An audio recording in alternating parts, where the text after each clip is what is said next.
السلام عليكم ورحمة الله وبركاته، نتمنى تكونوا على خير وبخير. رمضان مبارك كريم. هنايا دايرة أنا خبز تورتيلا اللي هو خبز ديال الطاكوس.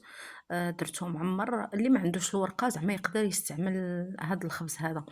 هنا درت الكفتة والشامبينيون والبصلة الفلفلة، عندكم فلفلة ألوان زعما صفرا وحمرا وداك الشي تقدروا تنوعوا بها. أنا هادشي اللي كان عندي وشحرتهم مزيان، وفي التوابل ديالهم ما درتش شي حاجة، درت غير الملحة والبزار والثومة بودر والفلفلة حمرا.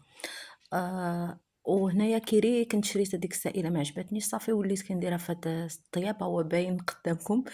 المهم ودرت الكريمة السائلة ودرت الربيع هو آخر حاجة باش يبقى بالنكهة ديالو. كترت منه. المهم هنايا وريتكم خبز التورتيلا، كاين ديال الحمامار، كاين العادي، كاين فيجا وكاين حلال، المهم كله حلال. هنايا قطعتو التورتيلا قطعتها في النص، وريتكم الشكل كيفاش غادي ندير لها مثلثات. وهنا لاصوص وريتكم تقدروا ديروا صوص الجيريان ولا لاصوص اللي كتعجبكم. وانا درت هذيك الصوص هوت حاره كتباع في اكسيون. المهم هكا درت ليهم وعمرتهم، واللي عمرتهم ليا انا درت لهم لاصوص من الفوق ومن التحت وزدت لهم الفرماج. وهنا علمتهم بالحار، اللي دياولي انا عمرتهم بالحار، واللي ديال ولدي درت لهم السمسم بيض، زلجلان بيض. وصافي دهنتهم قبل هي بالزبده ولا دهنوها بصفر د البيض اللي بغيتو. اللي حبيتو زعما دهنوا به. وصافي دخلتهم للفران، وهذا هو الشكل النهائي ديالهم.